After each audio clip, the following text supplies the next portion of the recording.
start our session. I hope you all are here for the dairy production and pig production session. If not, it's time to leave the room. Otherwise, I warmly welcome everybody.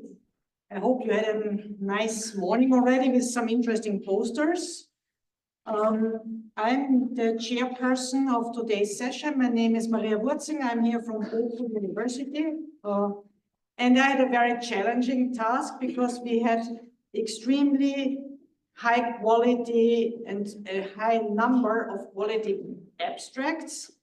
And I had to make quite tough decisions whom to invite for an oral presentation and whom to invite also for a poster. So the logic was for me then to look to invite people from different countries so that we also get a geographic distribution and look how dairy and pig production is working in different settings. And I also tried to cover different topics that are relevant for the production sector. So I hope I made an interesting choice for you. And the rules are 10 minutes presentation. I have here show up after when you have 2 minutes left.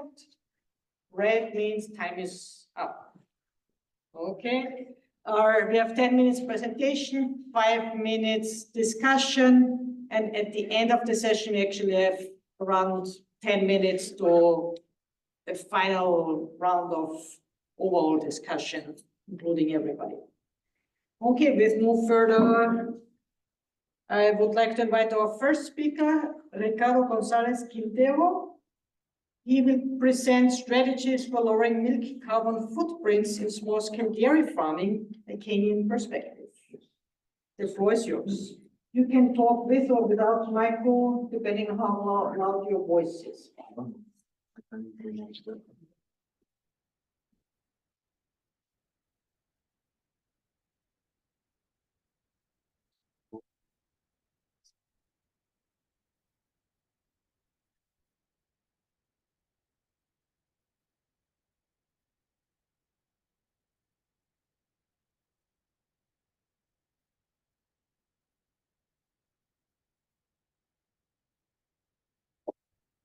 Thank you everyone for being here today. My name is Ricardo Gonzalez.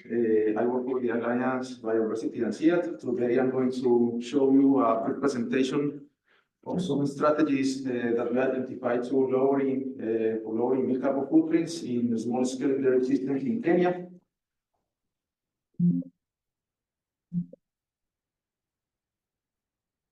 So initially, it's important to talk about some generalities of Kenyan dairy systems. Kenya in Africa is a top milk producer, currently are producing around 5 billion liters of milk annually, and this production comes from around 5 million of dairy cattle. This shows that our systems there in Kenya, or the cows there in Kenya, are not that productive. In addition to that, it's important to mention that small-scale dairy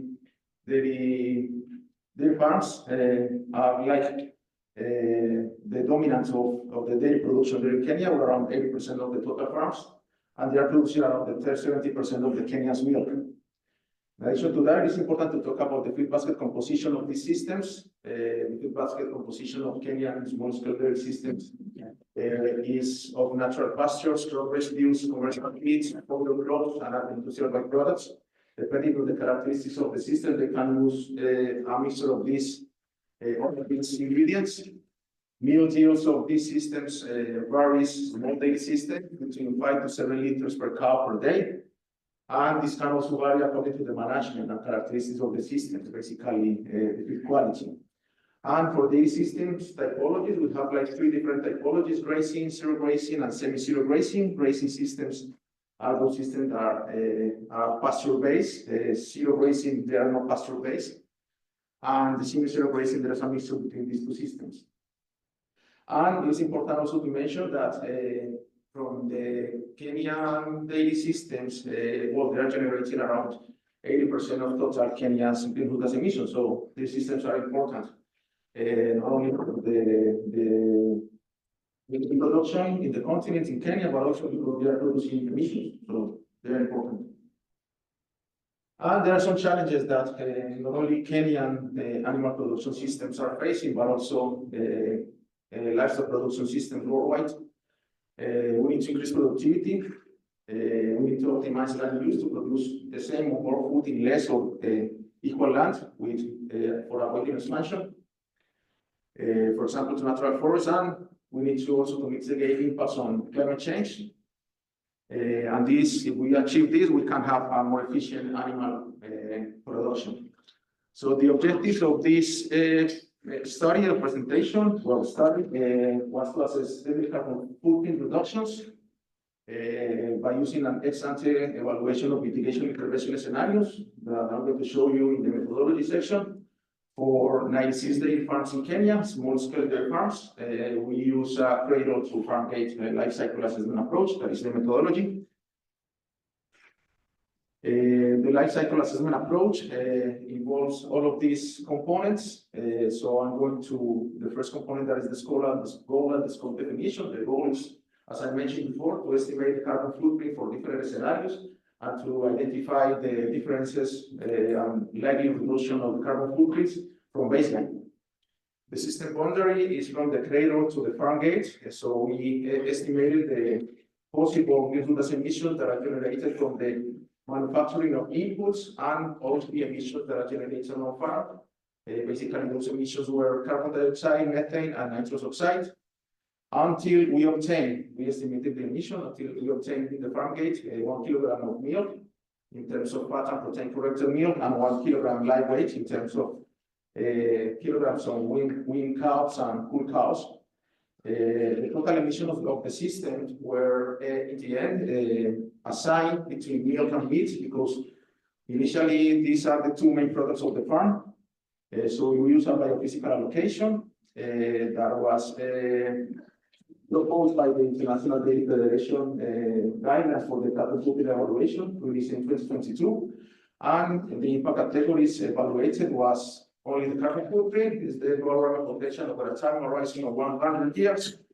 The sources of information for this, we evaluated farms. I mentioned that there were 96 farms located in two counties, Uasin Gishu and Nandi. They are located in the Rift Valley region. I think this is West Kenya. We applied semi-structured surveys on 48 farms in each county, and the information we gathered from the surveys of all the farms.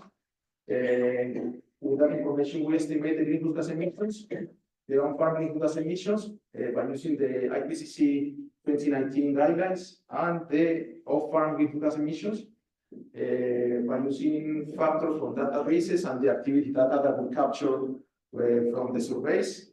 The calculations of the emission were done with Microsoft Excel, and some analysis were done in our project. And these were the characterization factors that we used to translate methane and nitrous oxide emissions into carbon dioxide emissions, with the last release from the IPCC. This was the mitigation scenarios evaluated. So we evaluated 6 scenarios. The first 3 scenarios, we increased the milk productivity by 10, 20, and 30%. And in the 4, 5, and 6 scenarios, we also evaluated the increasing of productivity by 10, 20, and 30%, but also we removed males from the herd, and we incorporated and improved pastures into the diet.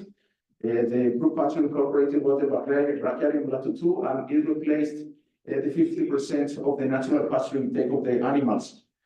Here are some results for the baseline. It's important to mention here that initially the farm area, we have the data for each county. You can see that these are small farms with less than 9 hectares and 5 hectares in both counties. It is important also to mention that there was no adoption or very low adoption of good pastures and simple pastoral systems in the farms. About the herd structure, we can see that female animals dominated the herd composition, and the percentage of cows in both counties on average was 52 and 54.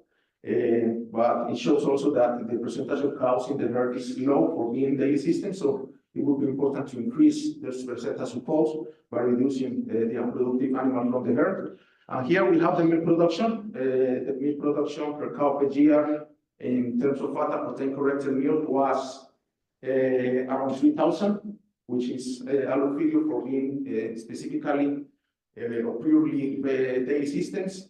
And the milk cargo footprint varies between 1.1 to 6.7.7. There is a wide variety of the carbon footprint, and what we can see here is that those farms that were more productive in terms of milk production achieved the lowest carbon footprint or a lower carbon footprint. Here we have results for the carbon footprint for the different scenarios. This first scenario, this first bar is the baseline, and we have scenario 1, 2, 3, 4, 5, and 6 for each county. We can see that the trend of the carbon footprint results is to reduce. So we had initially for this country 3, and in the 6th scenario we achieved 2.1 kilograms of CO2 equivalents per kilogram of fat protein per year. 2 minutes. Okay, let's see. So the trend was to a reduction in the milk carbon footprint for both countries, and we can see reductions here. Indeed, we have a trend. For example, for these 3 scenarios where we increase the productivity by 10, 20, and 30%, well, the reduction of the milk carbon footprint went up. So it will give us an idea that by increasing productivity, for sure, the milk carbon footprint will go down.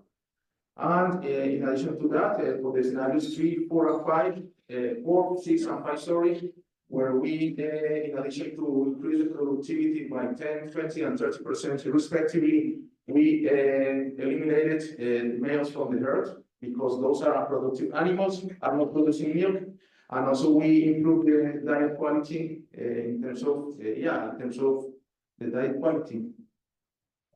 Nutritional composition of the diet by incorporating and improved pastures also helped to achieve a higher reduction and a lower milk carbon footprint, as I showed in the last slide, and the same thing happening in both countries.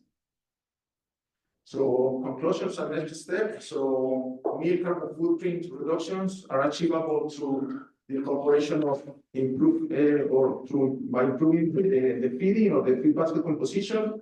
In this case, by incorporating and improved forages, by increasing the milk productivities, and by retiring from the herd the unproductive males, implemented and enhanced diet quality with forages like Brachyrium gratuitu, that was the one that we incorporated in the simulations, and increasing the meal yields, resulting in a reduction of around 21% in the best case. We can combine different dietary changes and increases in productivity to achieve environmental benefits.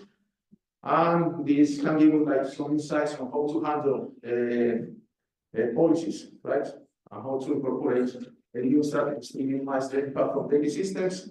And for sure, we need to evaluate the scalability of the system. So our next step in this work is to validate these mitigation measures with the farmers. We already make appropriate workshop with the farmers to validate this information without still processing the information and see what they think about these proposed mitigation measures. That's it. Thank you. Thank you. Already the first hand. Please speak up so that everybody can hear your question. My name is Caroline Breitenbach. I'm a veterinarian from WHS in Germany. My question would be, from my experience from colleagues in different regions, often one of the important limiting factors to milk production is also the water intake, and that the animals don't have access to water throughout the entire day. Have you looked at this? And often also when people used to have breeds that need less water than the Holstein cows, for example, that they don't get as much, and this is already limited what comes out. Yes, no, but in this case, we don't look at the water because we're talking about emissions, but I can tell you that the characteristic of the system, the daily systems in that area, they have access to water, so there is not an issue for them. But I would think that for other systems there in the country, they face this kind of challenges. Yeah. Basically in the dry periods. But in this case, we don't look at the water And if consumption. you like, if you look at emissions, for example, that because it Yes. reduce the emissions in the end, that if they have more access. Maybe not feed, but water might be the limitation. Addition. Not, yes. Yeah. Yes, but no. Okay, another question. Thank you very much, Carlo, for the interesting presentation. It was the reduction of the emissions achieved with different interventions like managing the feeding, the different activities which need this additional cost everywhere. So how this could be related with the profitability of the farmer? That needs to be evaluated. And that's why we are doing this kind of work with the farmers. Now we know that one of the challenges they will face will be that the economic feasibility of that. So we are also doing an economic evaluation. Well, we will do an economic evaluation of these mitigation actions. And this is our in our to-do list for the next steps of this study. But you are right, we need to evaluate that to see if that is feasible to adopt or not. But in this point of view, it is feasible, but let's see if economically it is feasible to adopt. I'm sorry, I have to stop the discussion here. We already had this problem in the morning with our poster session. So I would like big applause for our speaker. I would like to ask our next speaker to come forward, and our technician can bring us and put up the PowerPoint. With the same rule for you, 10 minutes. I will flag you. Okay.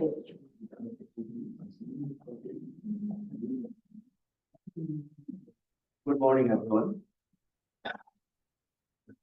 I'm Shaheen along with my author panel, Dr. Amiruddin, Dr. Malik, Dr. Bhatta, Professor Konik, and Professor Shrestha. Sorry, I'm a little bit sick, so I hope that you can hear it. Today's topic is food waste to animal feed. Does it confer milk quality and safety from an urban context? Globally, around 5.5 billion tons food required and food produced, and about 1 billion tons of food are wasted in a year, and which is around 132 kilogram per kg per capita. And when we are focusing into the USA, it's around 73 kg, and in Brazil it's around 94 kilogram. And in terms of the global south, when we are focusing in Pakistan, it's around 120 kg, in China 76, and in India is 55 kilogram. And in the next slide, I will explore this food waste context in an Indian context. So food waste, what is the how the food is generated in India? Basically from the social, cultural, and economic context. And here, mostly the food waste coming from the weddings, different types of parties or birthdays and social events. And at that time, the organizer are always trying to show a bit food shop, and they are also scared if the food is shortage, then how they can manage. So they are trying to provide overfood, and then it's wastage in this way. You can see in the picture. And they're also ordering extra amount of food. And then finally, it's mostly come up in the restaurant, and such type of food waste we can see regularly. And this is the ultimate food waste in the restaurant. And also they're sometimes careless about attitudes toward the foods and poor meal planning due to the busy lifestyles and other tasks. And this is the scenario in a refrigerator in an Indian urban context. So lots of foods they are keeping for their eating. And nowadays, another important food waste sector in the supermarket. So they're keeping lots of food items, and finally, after 1 or 2 days, when the quality are deteriorate, then it's going to the garbage in this way. And the total food waste, annual food waste around 78 million tons, which is 11 billion US dollar coming from the India. So how they're handling the food waste in terms of the management. So basically they are doing the open dumping, landfilling, and also a little bit composting. But the food waste as an animal feed in the rural areas is common in the global south or even in the South Asia, and which is very common in India. But the amount of food waste is very little and animals are consuming. But in terms of this is so far is informal, but the food waste in the urban areas is really high, and nowadays people are using frequently as a substantial amount, but we don't know, it's not formally accepted, and we don't know the consequences. If the food waste are regularly consumed by the animal, then what could be in terms of safety and the milk quality. And yes, nowadays the Indian startups is really a new trend in India in the last couple of years, and they're starting the Indian different Indian startup look like the Rookie, Fermented Labs, and also the Waste Lane. So they're collecting the waste from the different portion of the city, and they're processing in many ways, and they're selling also through their startups. And yes, we found that also in the different countries, South Asian countries like Korea, China, and Thailand, they are processing the food waste for their animal feed.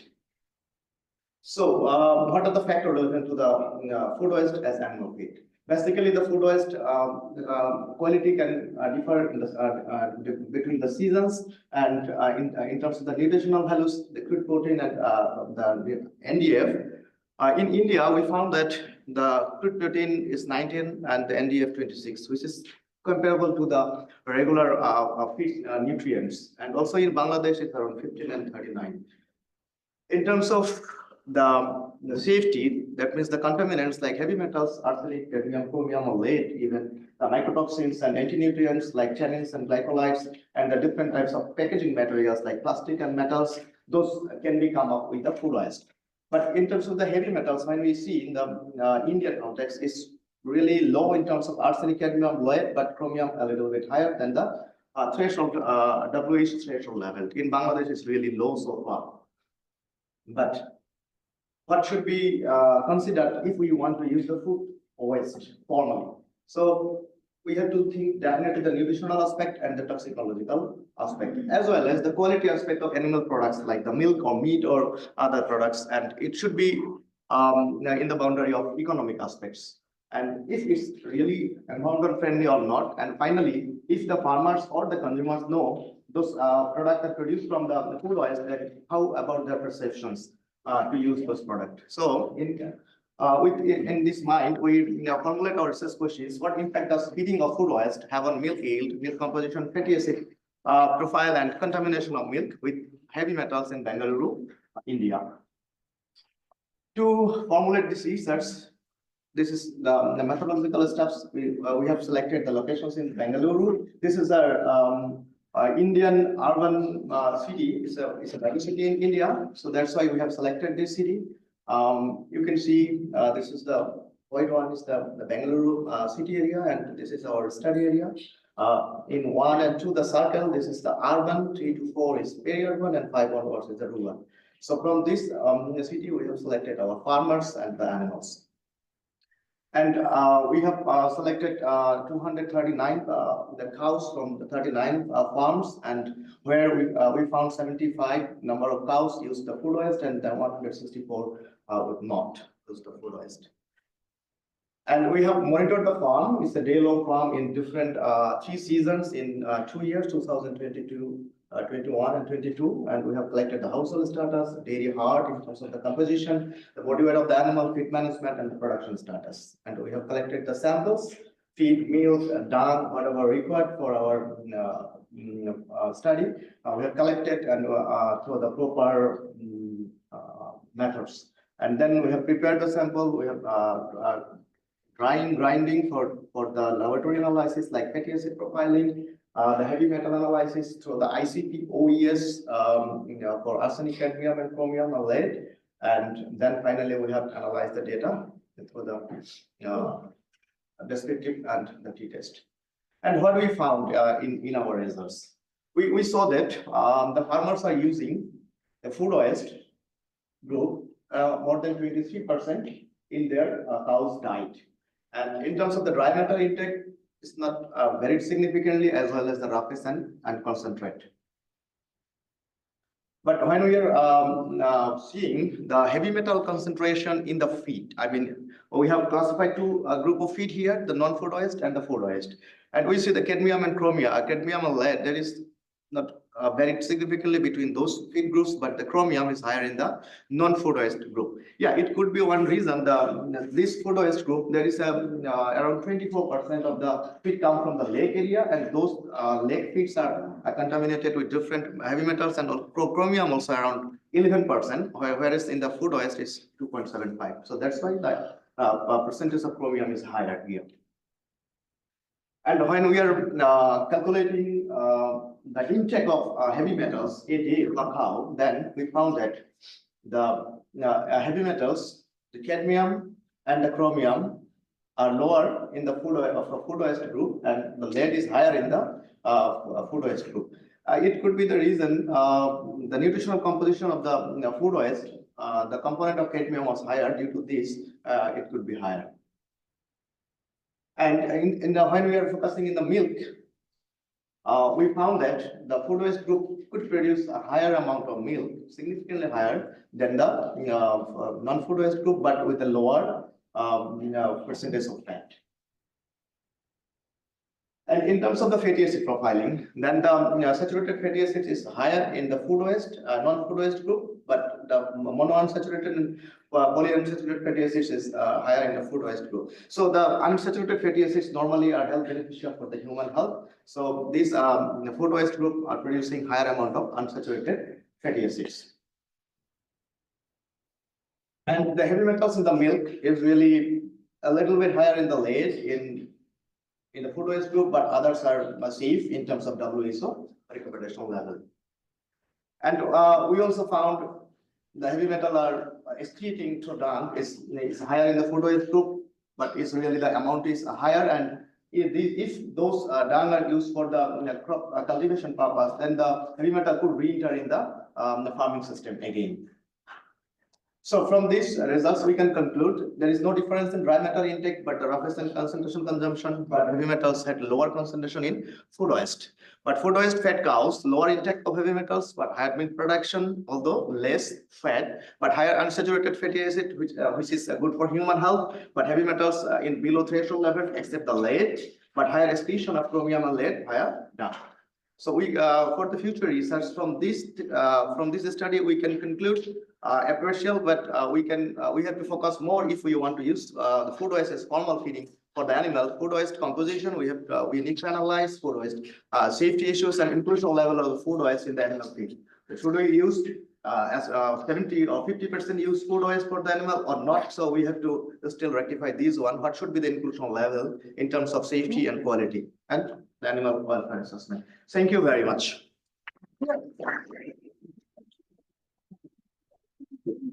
Thank our speaker.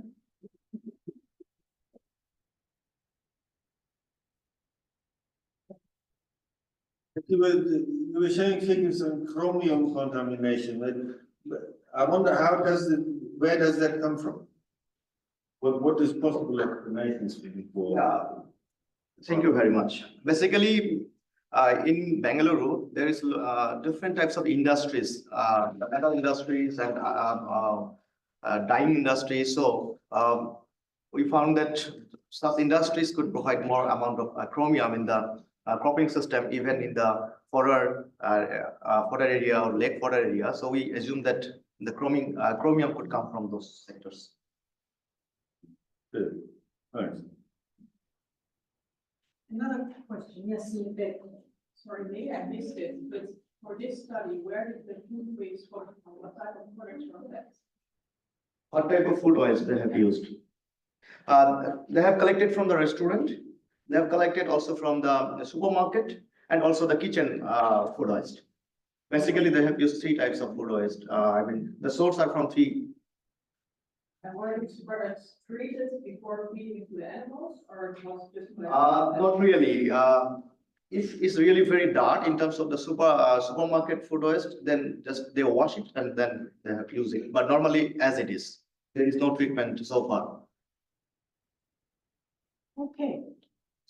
You mentioned those startups who are collecting food waste and then fermenting them and then making a business out of it. Did you include any of those in your study? No, not really. So it's for the future study that maybe we can compare the food waste from the startup or maybe the wholesome. How about the performance and safety and security? Because they would then have to prescribe to the quality criteria of, and so that your burden in your food waste that you finally feed to the animals becomes even lower. Yeah. Yes. Okay, thank you.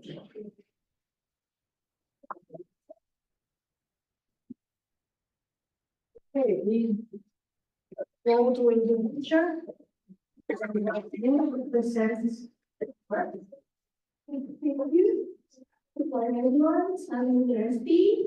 I'm doing my doctoral study here at Goku, and then my research topic is in Indonesia. So today I would like to present about one of the topic that I do for my PhD, and it is about assessing smallholder farmers' practices on dairy record keeping in Indonesia. Yes.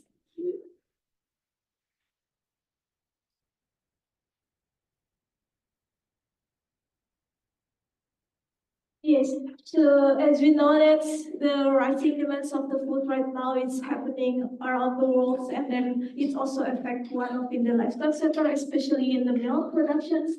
And then if you look at it in Indonesian context, there is now also increasing in the milk consumptions and also in the milk demand for Indonesia, and is reaching 5% in 2022. But if we are looking at who are producing the milk in Indonesia, it is mostly smallholder dairy farmers, and then they are mostly organized into the cooperative. But yeah, they are rural enterprise and still have some limitations, and the problem of that one. And the governments now try to improve this kind of milk productions, but the problem is they still have not appropriate way to do the evaluating and assessing this co-productivity, managing health and the productions, and doing the economic analysis. And that's why we are trying to look at how about if we are trying to look at the recording system practices there, and then that's why we try to investigate the current conditions and challenges in the recording practices among smallholder dairy farmers in Indonesia. So this is the research that we are doing here in Java Islands, because more than 50% inhabitants living here, and then 90% of the dairy farmers are here. And then we selected 3 main milk producing provinces. One is West Java, one is in the Central Java, and then one is in East Java. And then we are doing farm observations. We go to the field, and then we look at how the farmers doing the farming activities, and then we also conducted the questionnaires for them. And then we're analyzing using statistical and then descriptive analysis. And then this is what we found for our research. It's around 82 farmers that we are trying to do the research, and then it's around 70% males and then 30% females. We have around 12 years farming experiences, and then they keep around 3 or 4 milking cows per farmers, and then the educational background is high school, but we found that neither the educations or the farming activities is not influencing their decisions for the record. And this is the age of the farmers here. It's starting from 17 to 60 years old. And yes, this is the farming activities that we found on the fields. And yeah, it started with the barn cleaning early in the morning at 4, at 5 in the morning. They're doing milking, they clean the barn, they do the feeding through, and then bedding, cleaning areas. And then after that, they do milking twice a day, in the morning and the afternoon, because they have to be give it to the dairy processors, but it is collected by the dairy cooperative. And yeah, they give feeding mostly once and twice a day, and yeah, it's repeated and concentrated give feeds. And then there is also health and reproduction, but it's mostly done by AI, and also inseminators and then the fats. They are provided from the dairy cooperative or also from the private ones. And then yeah, they are doing record keeping, which is mostly done manually by the farmers and also the cooperative and some with the. Yes, and then we try to look at the recording activities that they are doing based on the guidelines from the FAO about the multipurpose integrated animal recording. And then here we decided based on what they have here in the components, and then this is what we found here for the identifications and animal registration. There is a farmers data there. We found it's also about cows identity, also about the name of the cows, the birth, but it's not all of them are doing this, the sex and the age. And then for the animal traceability, mostly we found it's very less, but there are still some exists about the date of the sales and the date of the workers, and then the movement from where to where they have it. And there is also information about animal health, mostly on the diseases prevention, vaccinations, treatment, disease diagnosis, medical records. And there is also animal performance recording. And then here, why I put it right here, because this is the only things that they are doing every day, twice a day. But for the rest, sometimes they do it based on the changes, and then sometimes they do it if they are willing to do it.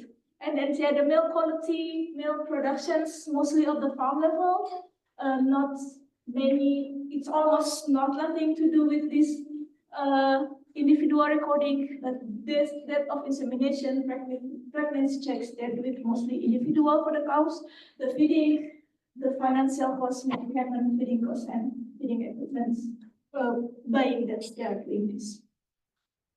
And then here, if you look at for the animal identification and registration, so some of them are already have this barcode for the cows, and then some they still have this manual one with the coloring of the cows ready, and then here they also have the digital one for the farmers, so they also have these digital things. And then for the animal traceability, it's in Bahasa, I'm sorry. So they have this kind of apps from the government. Yeah, it happens because of the outbreak of the food and wood diseases several years ago. So they try to put the mutations here to track where is the cows coming from, to know the sources of the diseases. And then here's for the animal health informations. They have the manual one, and then this is the information if they have something related to the health information, and then they will write here. And for the animal performance recordings, this is the most thing that they are doing. So this is kind of the reproductions for the farms. They put it here on the board of the farms, and then some they just write it here in the calendar, and then some they put it here for individual cows. So that is the dates of the insemination. It means that it's positive. It's the dates of the birth of the cows, and then some they just write it with the cow. Something like this. And this is for the milk delivery for the cooperative. So there are twice a day, morning and in the evening, and then there is the number of that. Some of the farmers, they do this kind of digital recording also with the kilograms, some with the liters, and then there is also some information about the feeding here, how much feedings they give to the cows, and then how much the price, the kg, and then this is the morning and then the evening milking, and then they have the total of the milk that they have for the milk cells. And then this one for the reproductions, this is the insemination dates, this is a pregnancy check, and this is the name of the code for the male size. Yes, and based on what we found on the field, we know that there is already also not only manual, but there is also digital access in the farms that have in Indonesia, but it's mostly written on the manual thing, and they put it on the walls, the books, and the housing barn for the information boards. And then what we found is interesting also, there is mostly focusing on production performance, because the dairy farmers, they are looking for the milk, and then they have this milk payment every day, twice a day. Reproductions, they have individuals, and then there is no individual record, especially for the milk production, but they are trying to improve milk productions. And then we try to find maybe integrated recording to mobile phone, because it's now already happening. And then we're also thinking about increasing awareness of the record keeping, and then of course collaboration of the several stakeholders, because it's not only farmers there, there's also milk processors, dairy cooperative, and the company itself. Yes, thank you. for your questions. Okay, thanks, Julie. Questions for you? Yes, everybody. For a nice presentation. So for which purposes do the farmers use the records they are keeping? Yeah, they said that they would like to know how much money they have, because mostly they are doing the milk payment, and they would like to know how much money I get based on the milk self that I'm selling to the cooperative, and then they can recognize, oh, I will earn this kind of money. Yeah, and then some do realize that they're doing for the reproductions.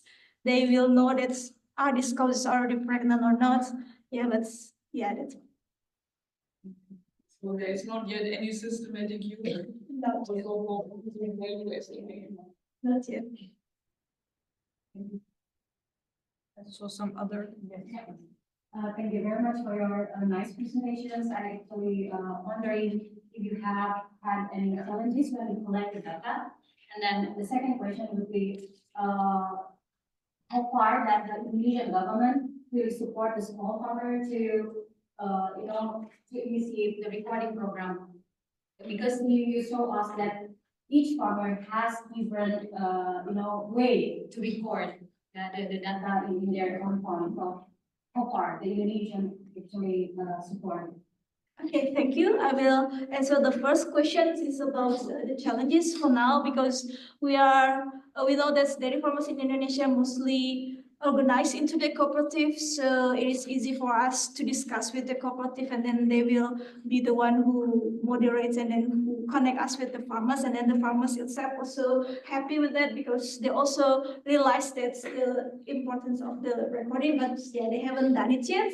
And then for the government itself, yeah, they just started. Actually, we don't have a national recording system yet, but yeah, they started to do that one, and then it's also related to the next 3 years or 4 years, there will be free milk programs from the government. So now they are trying to revitalize this kind of systems, and then they try to identify the challenges, and then what would be the system to regulate the recording systems in Indonesia. Another question? Thank you very much for this. Just I was wondering, I missed about relationship of dairy producers and processors or other actors in the value chain, buyers. How they govern their relationship, and is there formal or informal, what kind of relationships exist? Yes, okay, thank you. That's nice questions. So the farmers, because they are organized under the dairy cooperative. So the dairy cooperative is the one who links them with the dairy processors, but dairy processor also supported this kind of training, the kind of the activities, the facilities that they support to the farmers to make sure that the milk is based on their standard, and then yeah, they try to give this kind of monitoring for the milk quality, for the trying to improve also the milk production for the farmers itself. And then this is a formal way, because the farmers need to be member of the dairy cooperative if they would like to sell the milk to the dairy processors. There is also informal way. And yes, but mostly the dairy processors, the private one, the biggest one, they will not receive the small number of the milk, but if it is with the private milk processors with less production scale, they might be receive the informal one. But the biggest one, like Nestle or Friesland Campina, they will receive the informal way.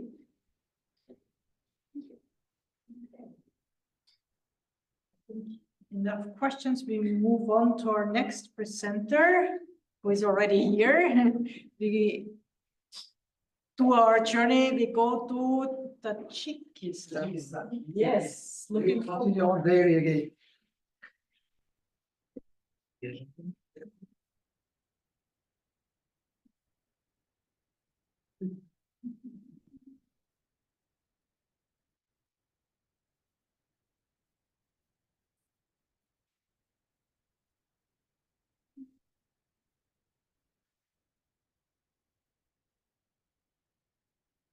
Hello everyone, welcome to my presentation. I'm Alisher Qasimov, and my co-author is Professor Dr. Martin Petrick. The topic of my presentation is smallholder dairy producers in transition, dairy market participation and sales in the post-Soviet Tajikistan. Let me give some background information about the context. Tajikistan, one of the poorest post-Soviet countries, it has 73% of its population living in rural areas engaged with agriculture and livestock activities where poverty remains high. And agriculture is the backbone of Tajikistan's economy, accounting 22% of GDP and 19% of exports, while also employing 60% of country's population. However, this sector remains largely underdeveloped, and the country depends on imports to cover 75% of its food needs. If we have a look the dairy, the milk data, export versus imports, starting almost from independence to 2020. So blue line represents the imports and the red line is the export. So there is a huge demand. We are actually heavily dependent on the import of dairy products, and the export still remains very small in a small amount, and which actually highlights huge potential for import substitution by local producers in the country. This is also almost have the same picture with regarding the dairy products as well. So which actually here is a production pattern of milk and meat. After the collapse of Soviet collective farms, in Tajikistan, there are households and individual farms and agricultural enterprises. Now, the production of milk and meat, mostly actually also in agriculture, is dominated by smallholders. In case of Tajikistan, for example, milk, where households dominating over 90%, and also the same pattern with meat. So, however, these smallholders are poorly integrated with the new emerged value chains currently in developing in Tajikistan. Well, which actually motivates our research, and many studies have found that smallholder farms market participation is a fundamental tool for economic development and poverty reduction in specifically agriculture-based economies. It also facilitates the access to technology, investment, and the resources, also productivity and income, food security, and so on. However, there is limited studies on market participation in post-Soviet countries, specifically in Tajikistan. It remains understudied. Addressing this research gap is crucial for developing policies that can be also applicable for other countries in the region, which has a common former socialistic background. Well, this is the recent question we are studying is what are the key factors determining farmers' decision to participate in the dairy market in North Tajikistan, and which factors influence the intensity of their participation. And there are also sub-research questions to understand the value chain, the actors, and the participation levels, the market governance, and so on. So the study was conducted in Sugut province, which is the north part of Tajikistan. There have been selected 3 districts, namely Devashtich, Babajangapurov, and Masjor regions, which are highlighted in yellow colors. And the study period was from November 2020 to January 21, and the 2-stage random sampling method was employed. 203 cattle farmers were surveyed using structured questionnaires administered by electronic tablets. And our respondents were female and male household decision makers. And quantitative, also to support our quantitative data, we have also collected information, qualitative data from interviews and also focus group discussions. So research area was selected based on the following criteria. Well, conceptual framework illustrating the factors affecting market participation, decisions, and its intensity, and its impact on increase of household income. So there are factors, actually, many factors can be on production, economic, social, and institutional, and market, and so on. So among them, there are driving factors which can influence the market participation and intensity. This among these factors, the variables, they have selected these variables based on the agricultural household model and context and the theoretical framework. So it's assumed that market participation decision consists of two stages actually. It's in order to decide to participate in the market, a farmer first decides to participate. Once it's participation, meaning the sale of milk. Once a farmer is decided to sell milk, then another second stage arises that of intensity of market participation, which is volume of milk sale. How much to sell milk? So there are factors, effects. First, market participation. Once the farmer decided to sell, then how much to sell? And this market participation, as I already highlighted, has also effects on household income. Well, in order to analyze this our research question, we used a econometric model proposed by Krag, which also called as a double hurdle model, which consists of two stages. In the first stage, it estimates the probability of market participation by households by following participation equation. And in the second stage, it analyzes the intensity of participation, how much they are selling. The second stage depends on the first stage. Once the hurdle crosses the first stage, then the second stage equation starts. So this equation is only estimated for households that decides to participate. Two stages are estimated separately to account for different factors influencing the decision to participate and their level of participation.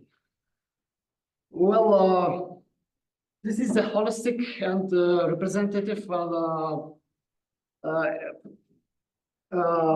picture of livestock producers' participation in the market. So we can.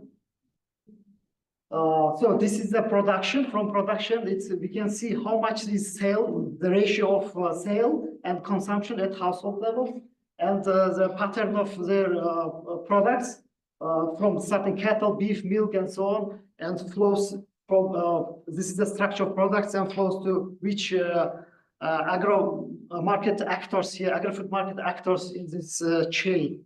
We can see here district markets and butchers and traders has a greater role, and also agro-processors, which are butchers and agro-processors are under the formal marketing channels, and the rest are called in the under the informal markets. Well, here is also a separate calculation for dairy, the milk, raw milk actually. So this is also it's in this milk market. The main actors of buyers here are traders and processors, and also the others are local market, district market, and oblast markets. So in the under the formal market, which is processors are here, which are which complies all the standards, hygiene requirements, and so on. The informal markets are not much developed, but they are as a local bazaars or local community markets. So in order, before the running regression model, we have also test on multicollinearity of independent variables, where we used collinearity matrix, and also to test. We also tested the variance inflation factor, and we have removed the variables which has higher factors of multiculinarity. So model results are here. They have found that in the first stage, in the first participation decision, farm business registration has a positive, significant impact, and milk cooler has a positive and highly significant impact. And distance has also in the first and second stage also has a positive, significant. And in the second stage on the participation intensity and how much to sell. It means how much the volume to sell as a number of cows and ravage of fodder product for provision and also farm business registration. Well, distance also has a positive, significant impact in the second stage. So overall, our estimation has a positive, significant effect. So as on summary, shortly, if you say on market participation, the decision of market participation, the drivers, affecting drivers are owning the milk cooler and farm business registration and distance and were the main influential factors. In the second stage on intensity, number of dairy cows and use of forage and fodder and access to pasture and farm business registrations were also significantly increase the intensity of their participation. So there are a few recommendations can be drawn here. So enhancing the access and to resources like livestock and availability of feed and promoting farm business registration, which is very important here, and specifically in the context of post-Soviet and transition economies where many activities are remaining in an informality way, in under like shadow economy. So it has also, if government simplifies the registration process and reduce costs and bureaucracy, so it will help producers to be in a formal, to attend in a formal marketing and formal value chains.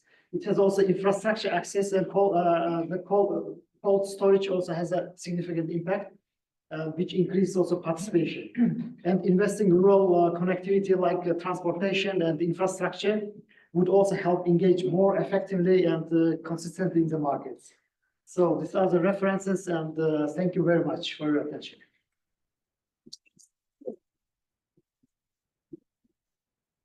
Also by the definition, so who has a question is asked to use the microphone because we also have online participants. They can't hear our discussion. Who has a question? No, everybody's. Those are online questions, is that also an option? No.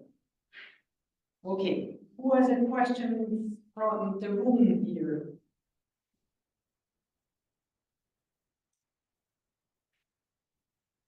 Anybody has a question for speaker? Yes. Sorry, I have to get the word.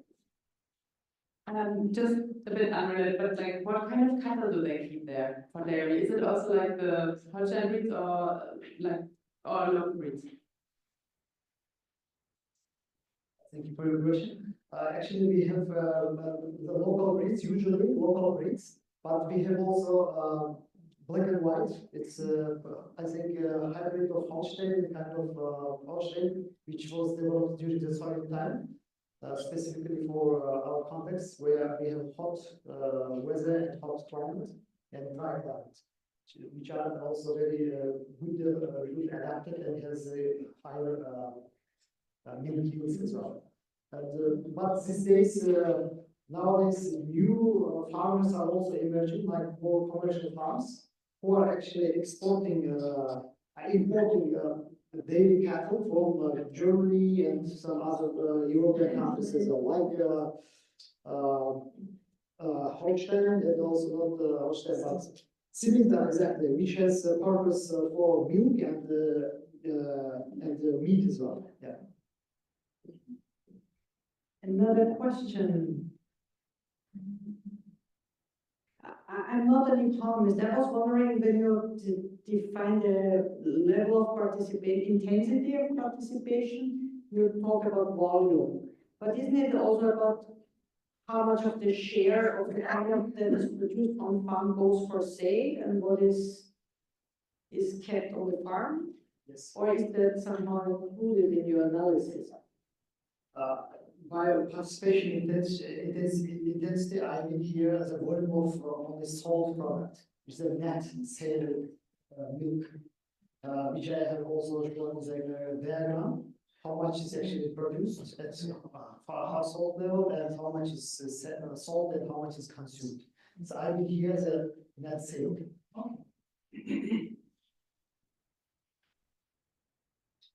Yeah, you get the last chance, then you move on.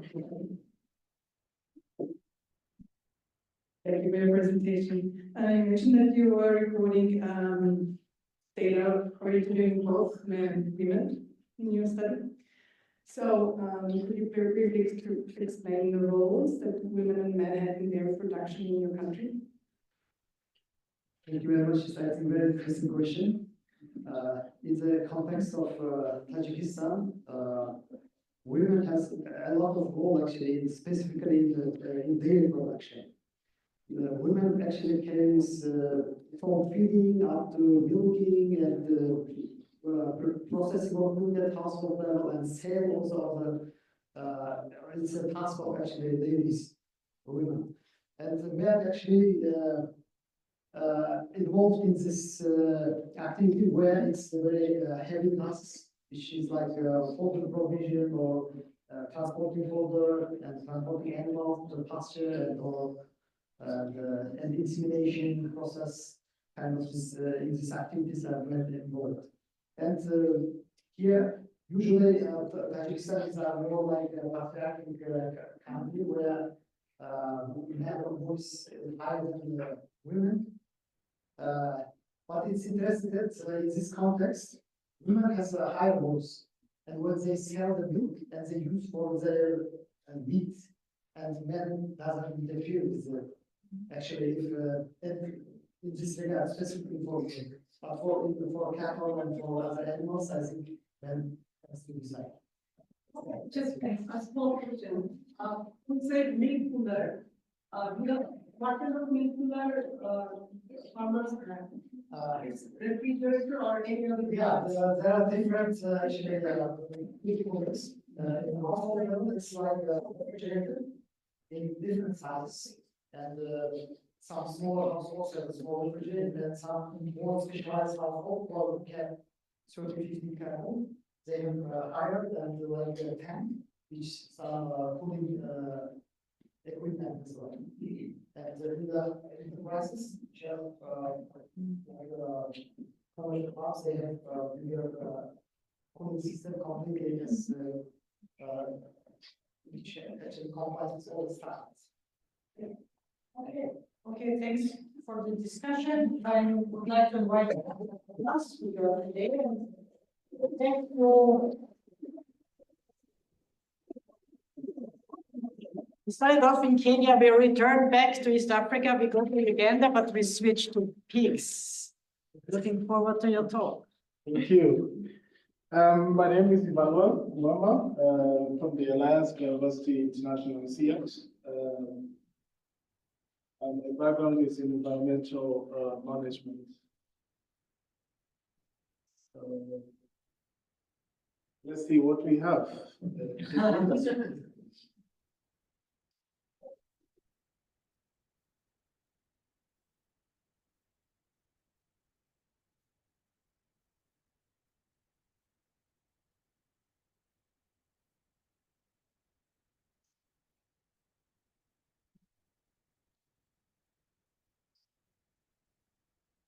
Okay, great. So anyway, almost after. Yes. After.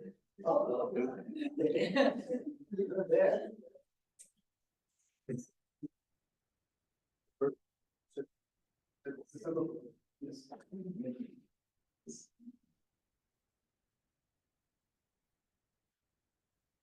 All right. So let's see how the pig intensification efforts in Uganda they are performing environmental-wise. So we begin by first of all highlighting the importance of piggery in the country. We have all these benefits listed there, but also of importance, it's dominated by women. 75% of the pig industry in Uganda is dominated by women, providing income to more than 200 million households. That's huge. But again, we also have concerns how it is being produced, with lots of pollution and degradation, concerns on greenhouse gas emissions, as well as requiring a lot of land and water usage to produce pork. Again, what is important for us is to check how we can balance the benefits with environmental welfare. Just to give a context of Uganda, we have a rising demand of pork products, and there's also a market niche. So this sector has been growing since 1966 by 1.5%. With high capita in East Africa of 3.4 kilograms per person per year, has led to increase in pork population, pig population from 3.2 million in 2008 to around 7.1 million currently, representing around 122.5%. And 32% of this is in the central region of Uganda, with an average herd size of around 3 pigs per household.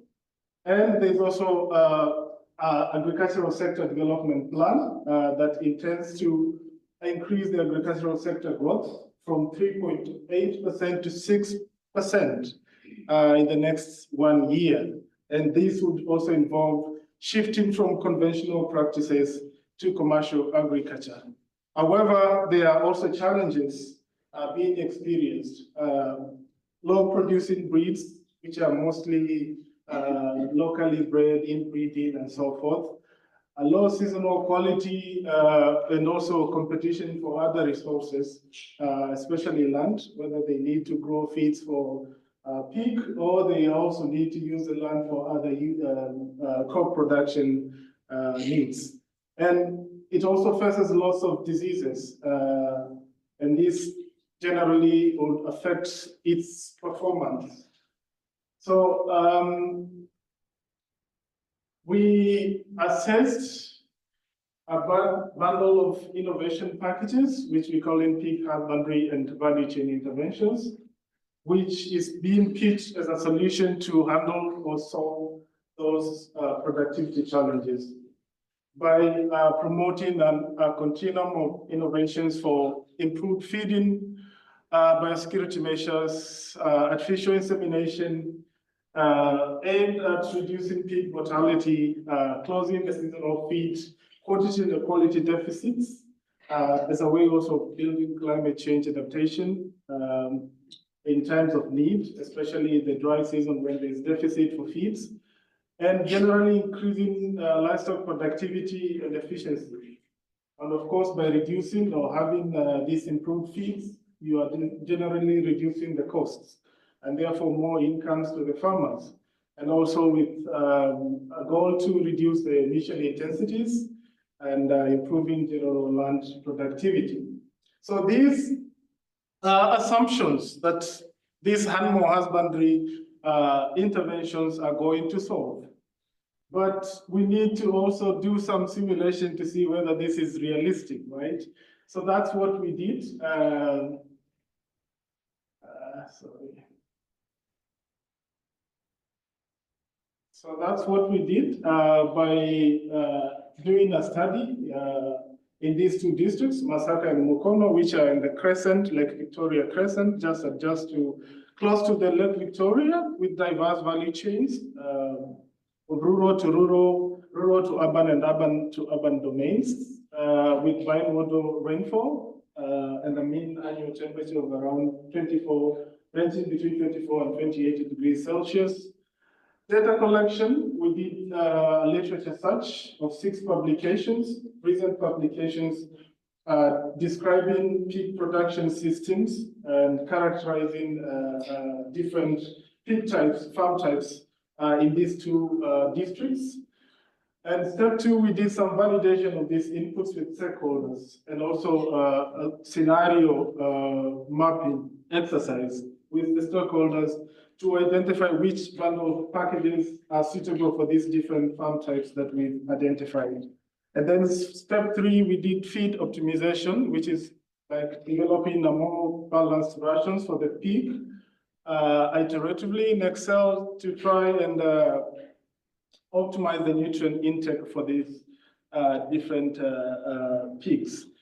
Therefore, we had 4 baseline runs, 2 runs for each district, focusing on intensive and extensive system, and 6 sensitivity runs. I'm going to talk about them in a while. A more focused, which looks at AI and pig health only, and then an integrated one which looks at AI, health, and also feeding interventions. So this is just an overview of the systems. As you can see, we have both intensive and extensive in both districts. Description of the feed baskets given in seasonal. Generally, you can see that Masaka, which is in a more urban setup, has a better diet than Mukono, which is mostly in the rural area. So we did environmental simulation using Clean2 with a rapid environmental footprint calculator.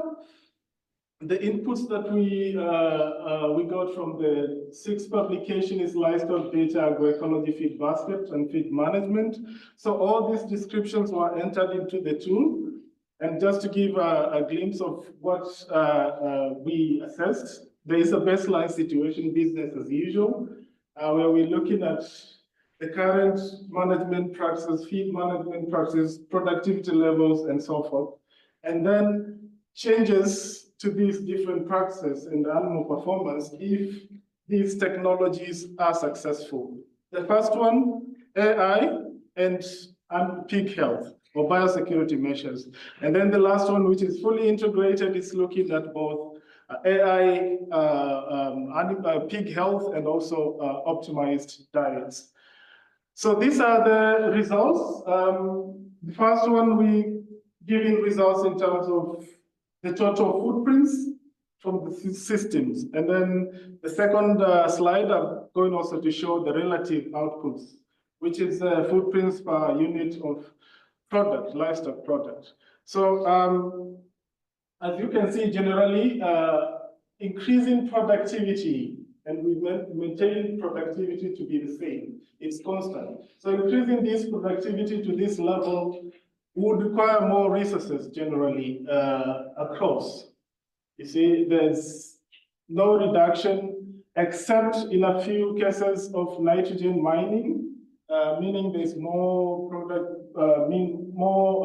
nitrogen going into the systems. But generally, you need more water, you need more land to be able to achieve this production level. But generally, you can see that the integration, which is in IP2, is better, is performing better compared to IP1, where we only focusing on improving the pig production and looking at the general health welfare of the pig.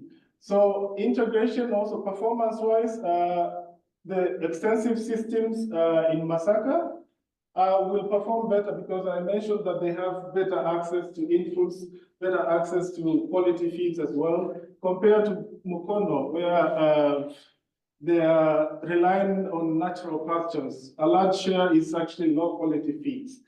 But generally, you can see that Mukono IP2, which is intensive, is performing better with integration, except high greenhouse gas emissions concern from the systems. Relatively wise, which is emissions per unit of livestock product, you can see that we have efficiency across, because generally when you increase productivity, you also improve on the efficiency at the farm level. So these different technologies are contributing directly to improved efficiency gains across the different systems, but more efficiency gains are always felt with the integration than a forecast package. So what we can conclude from this study is that there is a need to balance production targets with environmental welfare if we really want to modernize the pig sector in Uganda. So we need also to identify bets of technologies for us to be able to achieve these kind of efficiencies that I showed on the last slides. But also these best bet technologies have to be tailored to specific systems because there are trade-offs across. Again, nutrient requirements vary across different pig diets, categories. Therefore, there's need for us to try and optimize the diet to achieve environmental efficiencies that we intend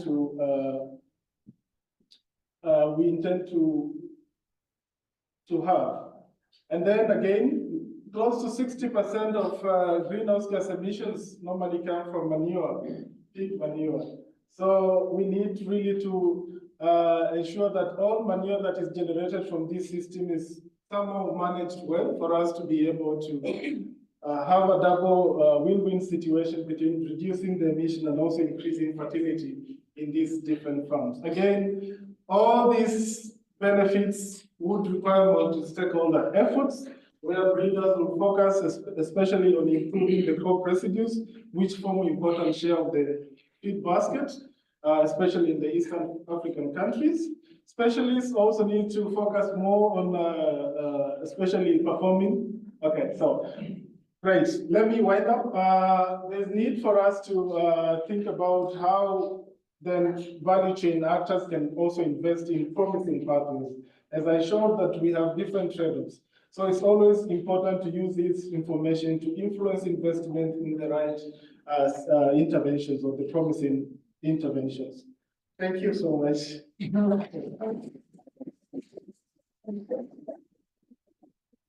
Questions? I check if somebody else has a question before you allow. Anybody would like to raise a question? Okay, I think first. Yes, no, if I check the University of Kassel. Your recommendations, or pollution recommendations, list a number of improvements that farmers should look at and policymakers. But if you ask farmers, what's their priority? Is it the manuring? Is it the crop residue quality improvement? Is it the forage cultivation? I mean, they cannot do all at the same time. So what do the farmers prioritize? Yeah, so that's a good question. As I mentioned before, these were pitched as solutions to solve the challenges. But again, this is a simulation. What simulation we did to see what would be the impact if these interventions are adopted fully by the farmer. But in most cases, farmers may have different preferences. They may go for improved forages alone, and maybe they cannot afford AI services, which sometimes are also expensive and offered by the private partners. So I would say that we can go beyond this, really to simulate what the farmers have implemented on their farms. But this is just an overview, a glimpse of what would look like if they implement everything or partially. But it means that you did not ask them a priori what they would like to do. You just suppose they could do this and that. Well, so these interventions were co-created, and farmers were part of the process of co-creation.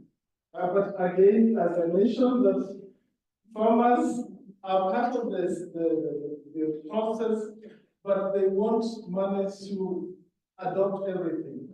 But maybe with time, they will find the benefits of adopting everything. Because the focus of the farmer is always economic. Yeah. Question. What was the software or the program use? GAMS or for simulation? Yeah, I mentioned it's clean. Clean is a rapid assessment, environmental assessment tool. And I could provide a link and resources as well. And just to mention that we also launched a new tool yesterday. Yes. A more inclusive version of the clean. Yes. Okay, now you get the floor. Thank you for the interesting presentation. My question would be in your recommendations and also looking ahead, are you also considering potential animal welfare risks that come with the intensification of the pig production? It's a good question, but we didn't really consider this, to be honest. So this was just on the fly kind of scenario. So we didn't really go into details to ask about these potential impacts on intensification. Perhaps you can also give us some hints so that we can also improve, you know?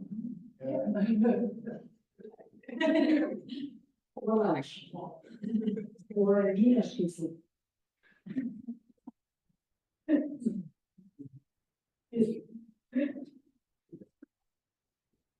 With all your, Christian Hülsbusch from Ditzenhausen, with all your intensification possibilities, in your graph, you showed the bottom line that everything was green, but the climate change or the greenhouse gas emissions were elevated.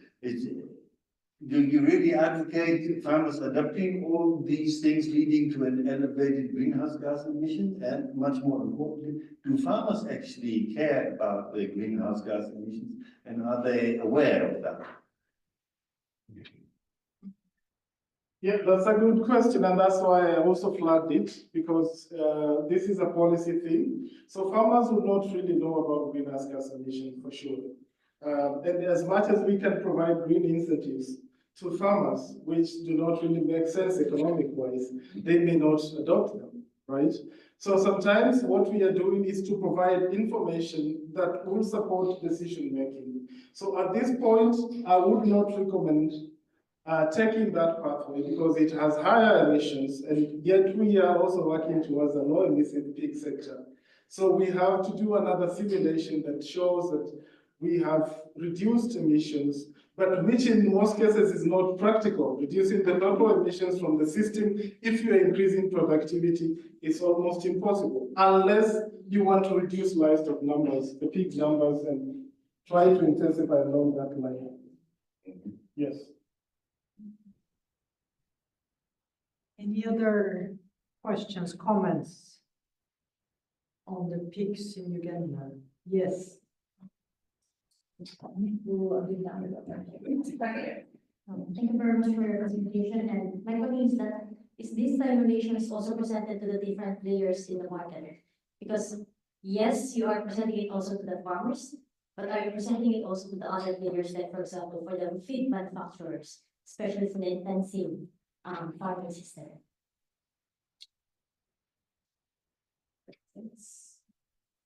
Yeah, that's a good question. As I mentioned before, it was a co-creation process that also involved all the value chain actors.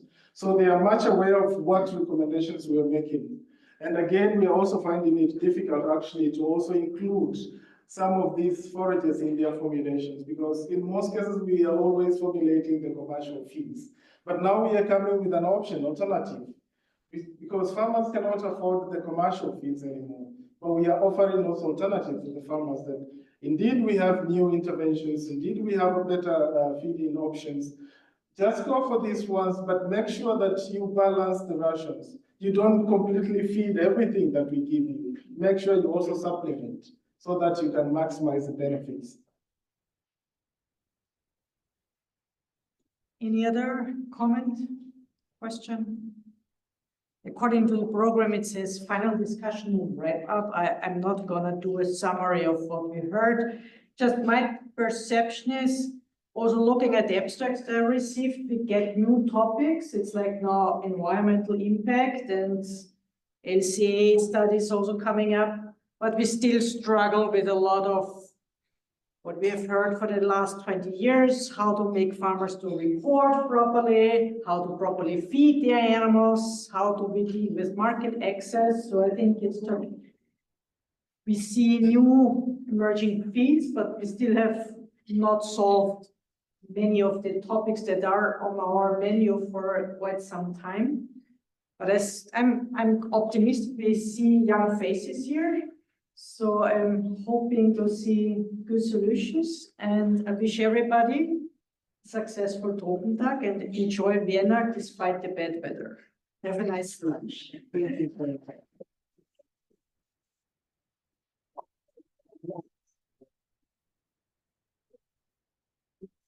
Thanks.